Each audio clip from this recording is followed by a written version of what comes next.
We're live right here. We're videoing this for our website and all kinds of other good stuff. I'm Holden, and we have in the guest seat this afternoon, Faultline. Hey there. Patty and Harper. Hi. And you guys are looking very well today. Well, thank you very much. Thank you. We're just getting over that bug that was going around, so we're starting to feel our whole selves again. You're getting over it. I'm in the midst of it. Oh, it's terrible. It's a terrible. So, we'll see how long I can hang in here. It's no picnic. Can we get a divider between him and us? Yeah. Yeah. We're just getting over it. We don't want to get it again. I need another one of those cocktails, I'll tell you. Oh, the sinus It'll last cocktail. About an hour. Then Those things sure hurt too, don't they? I'm headed back to the that shot doctor. hurts. But anyway. You guys are not from the immediate Memphis area originally. Originally, no. Originally, we're from Southern California, hence the band name Faultline. And then we ended up here on another fault line. It's just a stroke of luck, I tell you. Yeah. Yeah. Were you on Vegas for a little while? We were. Mm-hmm. Yeah, we lived out there, worked for about 8 years, something like that. Yeah. Different, isn't it? Whole lots. Whole lot's different. Yeah. I answered his ad for a singer in Southern California just about 15 years ago. We had the band there, and then we, like you said, we moved to Vegas, played there a good long time, and then made the trek out here to Memphis. So what brought you here? Well, we're on a slow worldwide tour. We're working our way east. You know, and this is kind of like on the way to wherever we're going. Yeah, we had been to Memphis many times on vacation and just loved it, fell madly in love with it. And Steve said, "Let's move to Memphis." And I said, "Memphis? I don't know." And then like the next week, he was making a deal and shaking hands with somebody on the golf course, and here we came. So Cool. yeah, Well, we're going to play a cut from your CD right now. cool. How's Thank that? you. Make it fine. So anyway, before Mr. Froggy caught the best of me, you guys came to Memphis as part of what, the International Blues Challenge or something? No, actually, we relocated here after having visited Memphis several times on vacation, and becoming smitten with the area and optimistic with the blues scene opportunities that were less than optimistic where we living before. Like Vegas is a very small blues scene there, and there's 1,000,001 blues bands that are all fighting over for a piece of the pie, and it was just ugly, and we didn't care for the whole casino lounge scene. So we said, well, let's check out Mid-South area. It's good. So. Well, how do you like it here so far? Well, so far we like it a lot. There are several, pluses to living out here. Cost of living is way more affordable.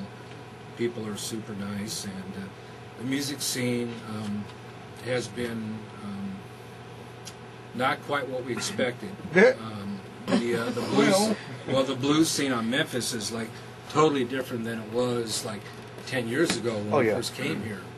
And when you could walk down Beale Street at that time, you could walk into any bar and you'd hear a great blues band, R&B band. Now you walk down Beale Street and you hear 20 different versions of Mustang Sally all at the same time. Exactly. Right. Yeah. Well, if you've But been here, we have managed to keep pretty busy, and we've found That's some great good. musicians to play with. So if you've been here it's all 6 good. months, you're considered a native. Is that right? Yeah. Wow. Because you haven't folded in the tent and gone back to Well, then we're doing good. Yeah. wherever. We've been here 5 years. 5 now. years. Oh, all right. Yeah. We're Memphians now. Yeah. Yeah, you can get a Tennessee driver's license now. Yeah. Speaking of that, I got to renew mine. It's Thanks for the reminder. it's kind of like Nashville was 10, 15 years ago, because up there everybody knew everybody, and down here the blues thing, everybody knows everybody. Yeah. Yeah, you can't get away from it. Right. Especially those phone calls at 2 in the morning when somebody's getting off their gig and they're calling me and say, "You didn't play my record last week. What? What's up with that?" So, well, Well, we're very happy when you play ours. We appreciate it. Well, thank you. And your new album, where did you guys record this? Actually, that was recorded in Las Vegas, at a place called Las Vegas Recording Studio. And that's original. It was a very interesting facility because it had been there since back in like the late 50s. I mean, you name it, whoever was a big name act throughout the 50s and 60s recorded there. They had this big room in the back that had archives of all the masters. Lola Falana. And you can find Sammy Davis Jr., B.B. King, Frank Sinatra, Bobby Darin. All these guys had masters back there. It was a really cool place. So, I hope they had copies of all that. I don't know what happened to all the masters because I know the place has since closed down, so it's hard to say what's happened to all that, but somebody's got it. Interesting. So, while we're at this juncture, website, we finally got a website. It is all lowercase, Patty Harper, Faultline.com. And it's hosted by hostbaby.com, affiliated with cdbaby.com. You can go there for a list of upcoming gigs. You can see pictures of the band, pictures of the dogs. Yeah, you can link to buy the CD.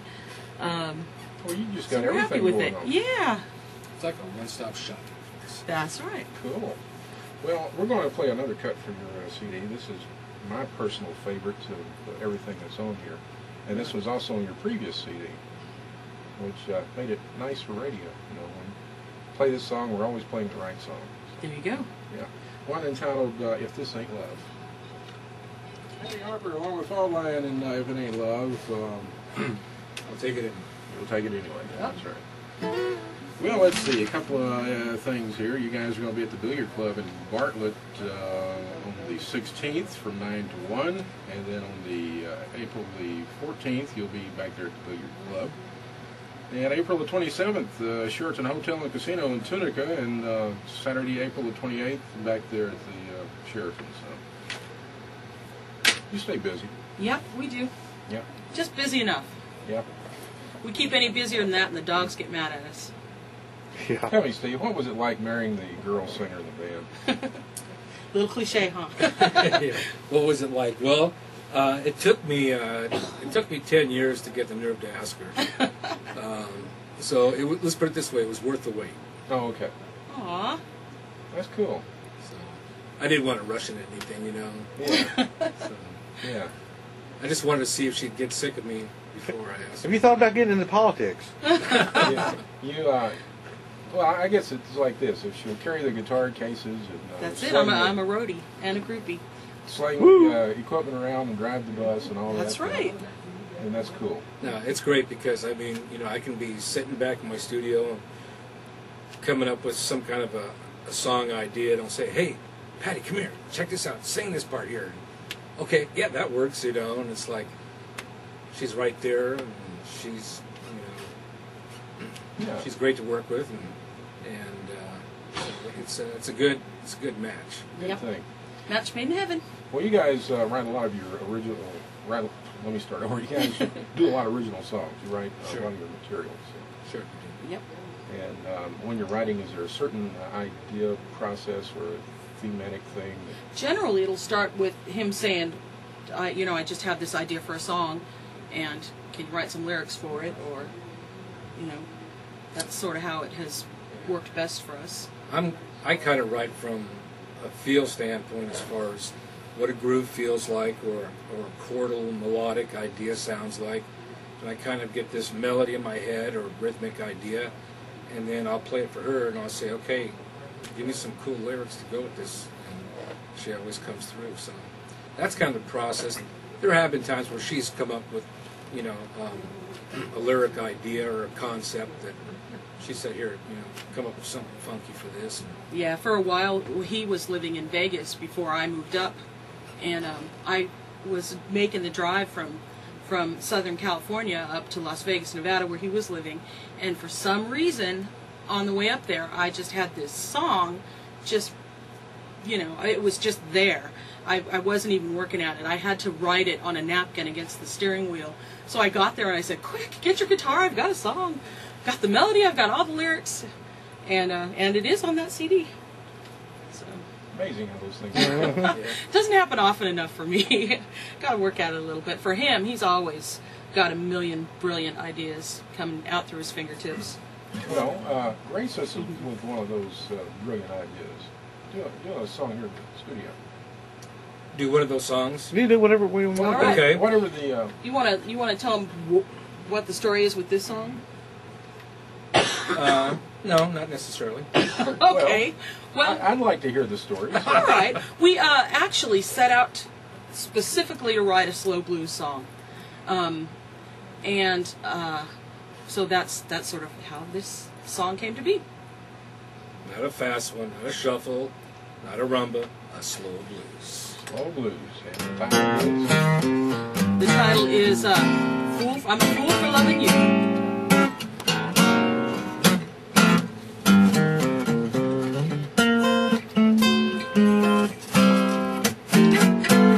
Well, can't you see these tears in my eyes each time you tell me one of your lies?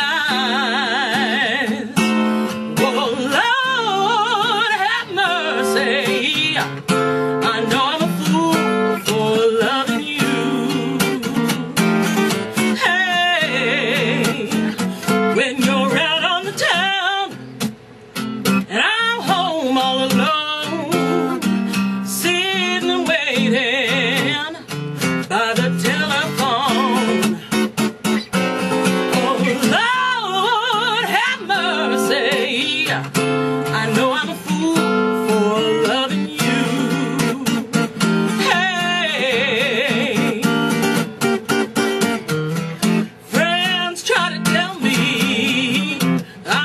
My time, 'cause everyone knows you're just cheating and lying.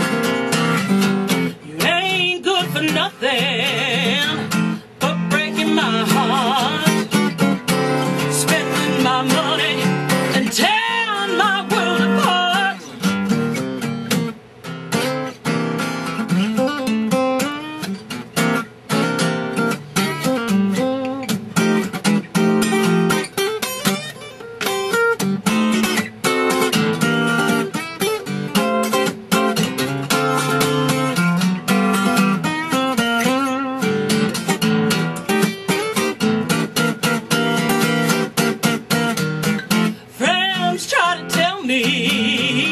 I'm wasting my time, 'cause everyone knows you're just cheating and lying. You ain't good for nothing but breaking my heart, spending my money and tearing my world apart. Someday I hope to tell you goodbye, but until then, all I do is cry. Oh, Lord, have mercy. I know I'm a fool for loving you. What can I do? Lord, have mercy. I know I'm your fool. Yes, I'm your fool. You know I'm a fool for loving you.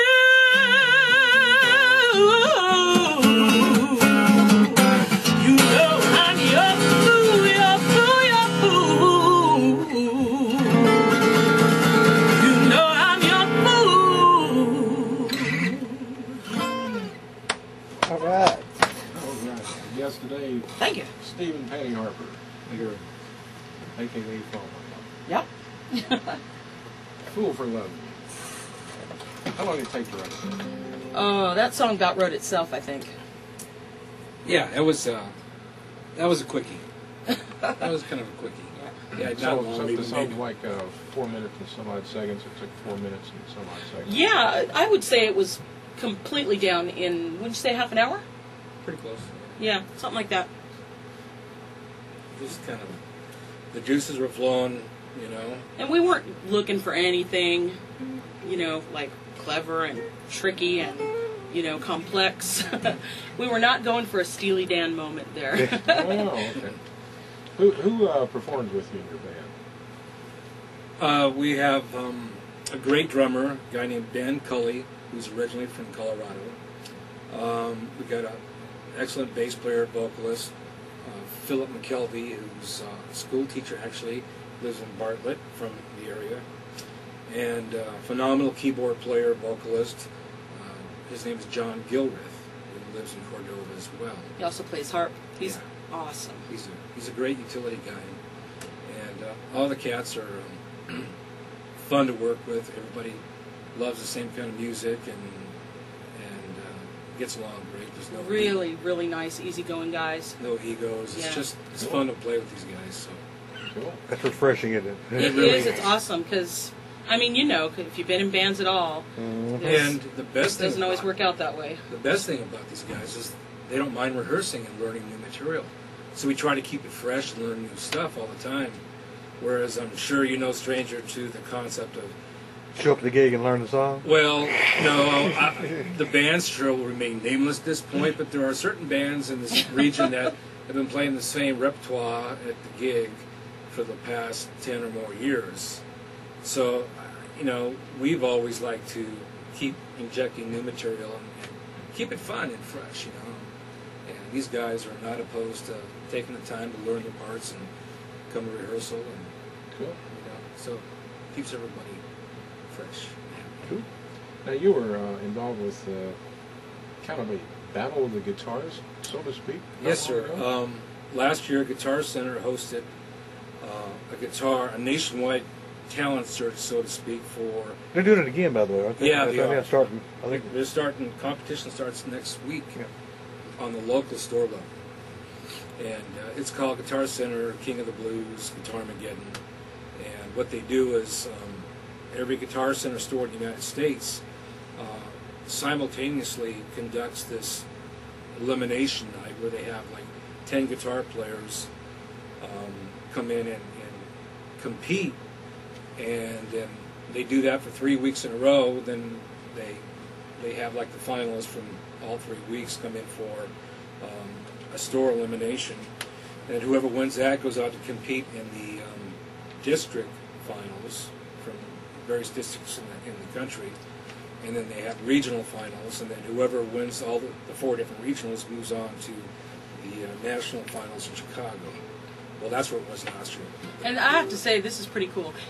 We did the math, and it was like 4,950 guitar players nationwide that competed, and so Steve was one of 7 finalists and got to move on to the finals at the House of Blues Chicago.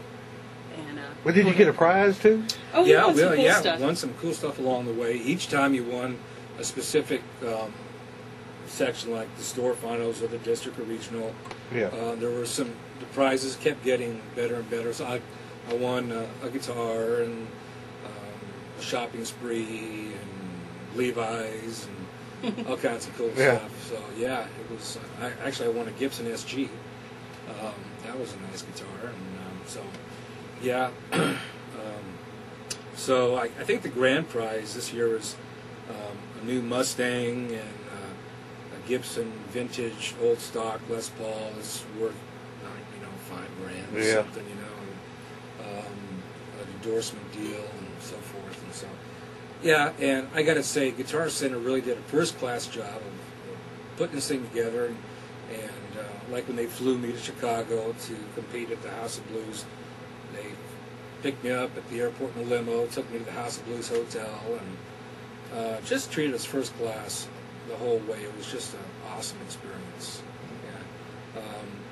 Even though I didn't win the finals that night, I wasn't upset. Because the whole experience of playing at the House of Blues Chicago and meeting BB that night and just getting that far was just... it was surreal. It was like a dream, you know. It was fun, and you know, at my age, I mean, it's like I tend to savor moments like that. Yeah. You know? Go making yourself sound old now. But, anyhow.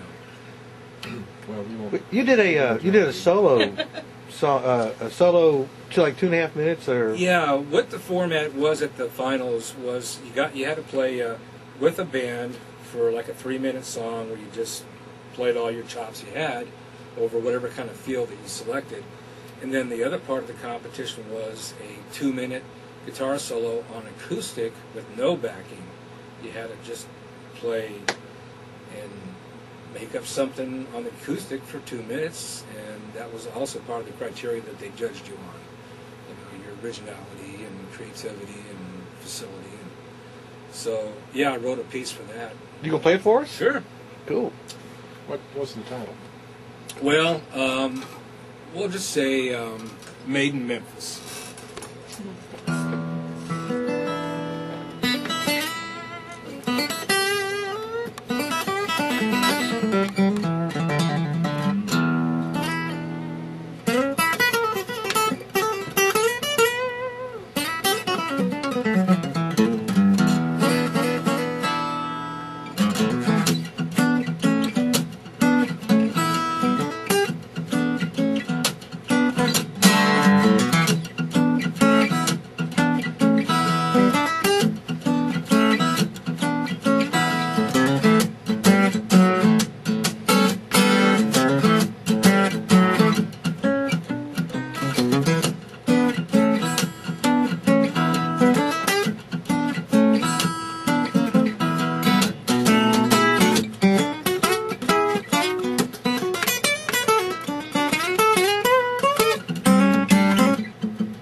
That didn't win? Those are...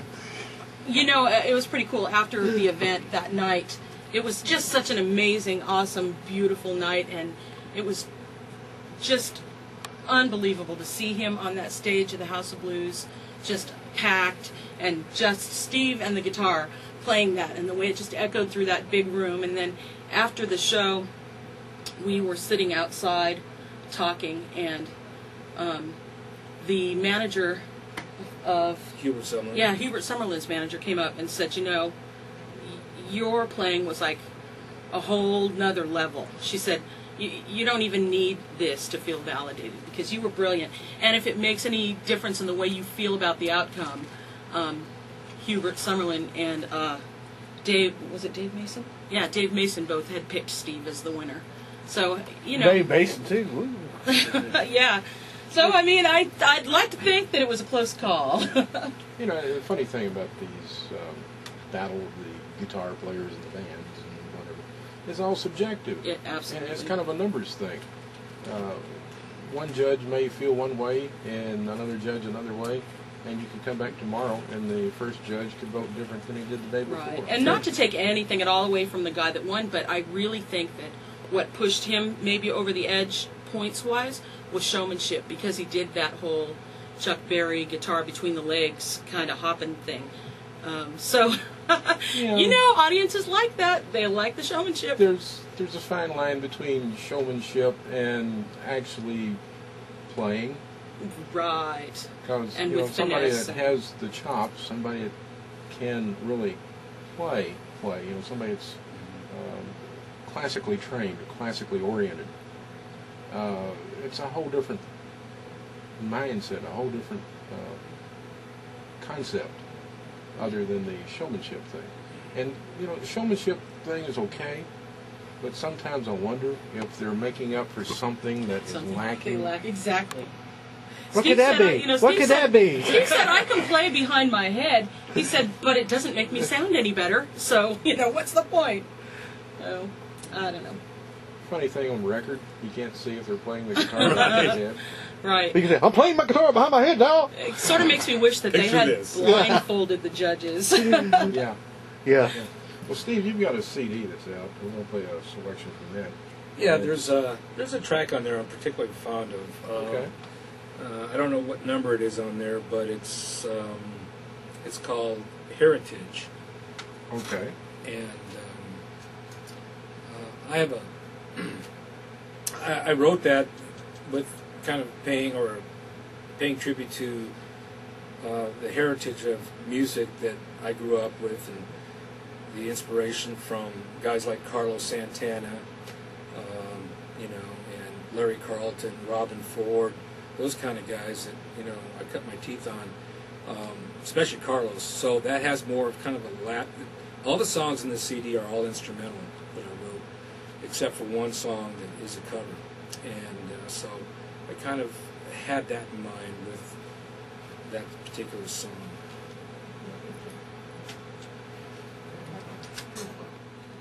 And that's from a self-produced CD, one called Heritage.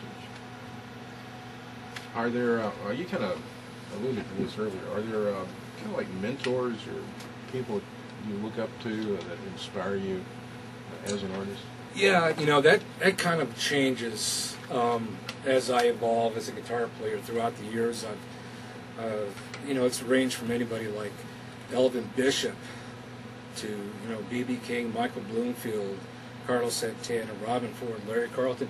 But there's this cat out of Nashville right now that is just, I'm in total awe of, and his name's Jack Pearson, and he is the man. I mean, he does it all. He's got the slide chops that I think, in my opinion, are even deeper than the Duane Allman thing. He's got the jazz chops, he's got the blues touch and the tone, and he sings as good as he wants to, and he's got a great band, and it's just, every time I see the guy, I'm just, it's like a double-edged sword. I don't know whether to practice harder or to sell my stuff.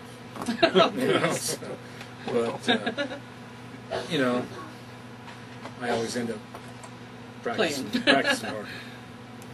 Well, we're glad that you practice. Yeah. He plays a lot of hours. I've been playing too long to give it up now. So I understand. Yeah. Again, your website? PattyHarperFaultline.com. Got a lot of stuff on the website. Yeah. It's we haven't had it for a real long time, so it's still kind of evolving. But the bio is there, the song lists are there, contact information, and a link to buy the CD. Everything you need to know about Patty Harper and Faultline. So we're Googleable now, which is kind of cool. Oh, okay. We're very high tech because you can Google us. Hey, are we friends though? Are we friends? Yeah. We're friends. My friends? MySpace? Oh no, no. I don't actually have a MySpace. You need to get one. I know everybody tells me I need to get one, but free. I know. It's true. We're going to play another cut from your album entitled Blues You Can Feel. It's an old Stax thing. And you don't have too many covers on this album. It's two covers. Just two? Yeah, pretty cool. Born Under a Bad Sign. Yeah. I had a good friend of mine from Las Vegas, guitar player, came out for a visit a couple weekends ago. So I took him downtown to Sun Studios and to the Rock and Soul Museum. Yeah. Which You been at the Stax Museum? we didn't have time to do that. It was just a real short visit. Yeah. It's incredible. But he just really had no idea the history that came out of Sun, and out of Memphis, period. The whole Stax thing, and it was a real eye opener for him. He really had a great time while he was here. Let's say Born Under a Bad Sign. Yeah, you were, Bob. Yeah, I was. I am Bob. It said Frazier was the sign. Thank you, Joe. Oh, man. Joe Terry up here with the commentary. That was the side. So, anyway, you guys, if someone wanted to send you an email or get in touch with you for a gig or something via the website? They can link through the website, pattyharperfaultline.com. In fact, we just got an email last week from somebody who had been into a guitar center in Chicago, and they are showing videos of last year's Guitarmageddon.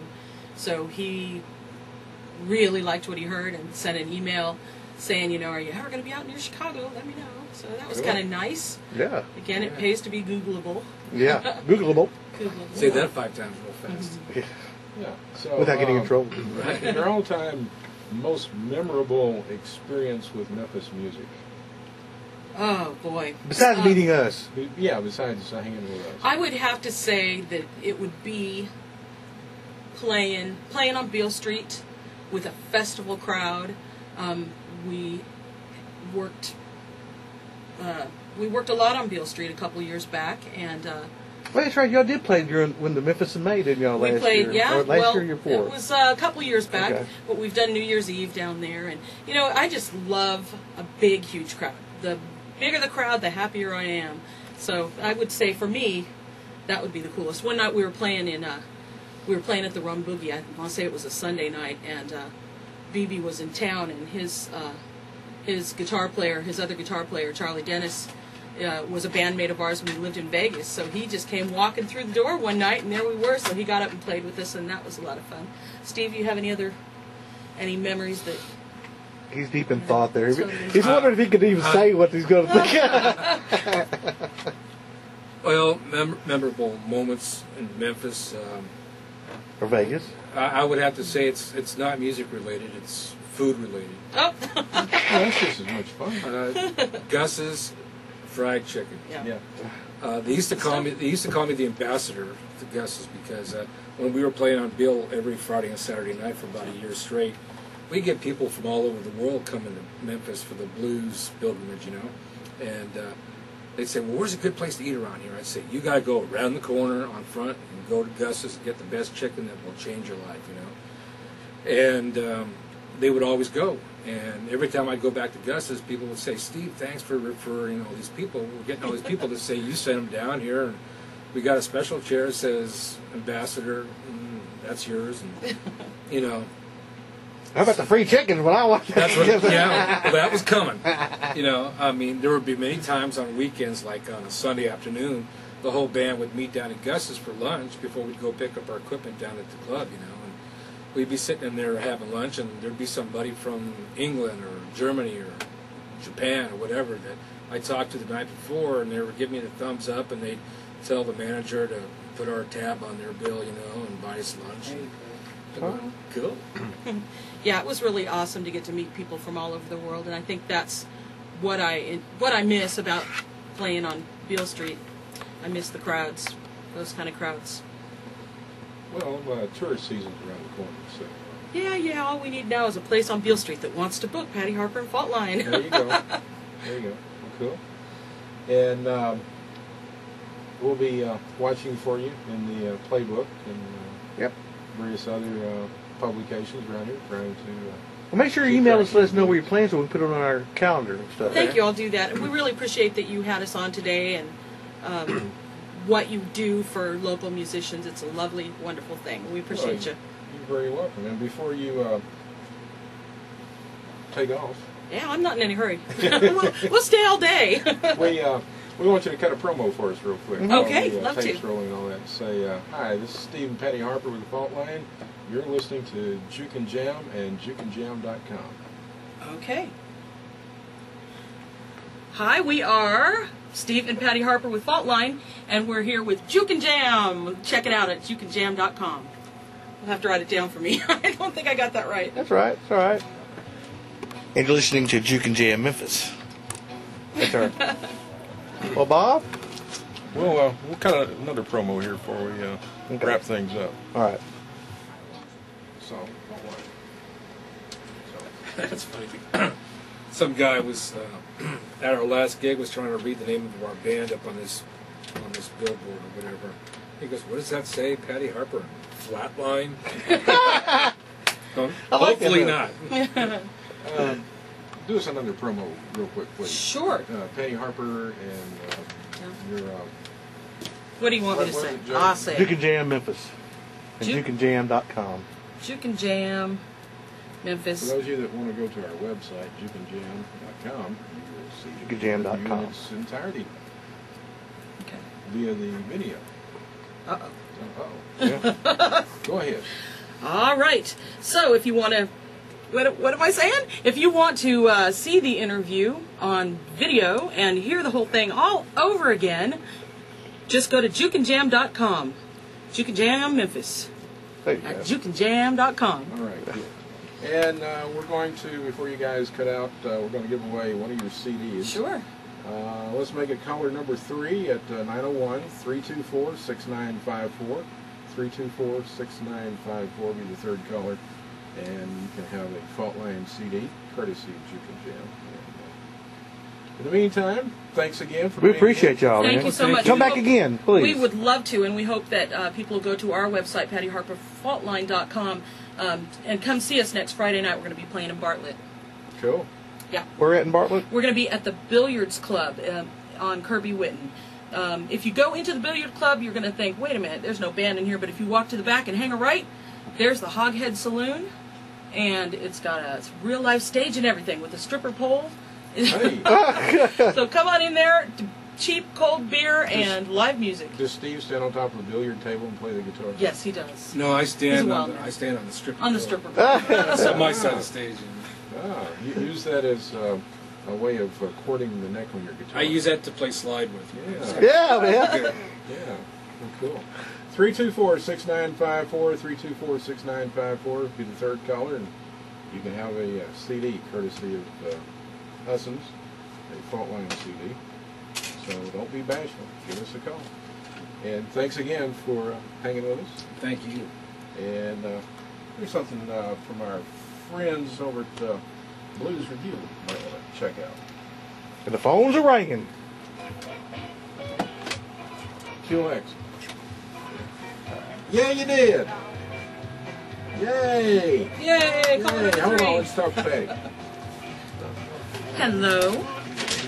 Hi, would you like a CD? All right. Sure. Let me get your name and address.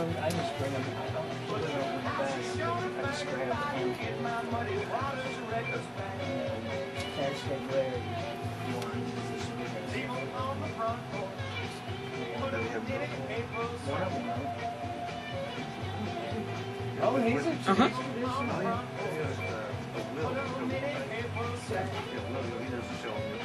All right. Anita, S-T-I-N-E, 1771 Combs, Memphis, Tennessee, 38108. Do you have an email address? Yeah. Well, it's John Callan. John cut 247. Perfect. Well, we will get a CD in the mail to you. Thank you so much for listening and for calling. Okay, bye-bye.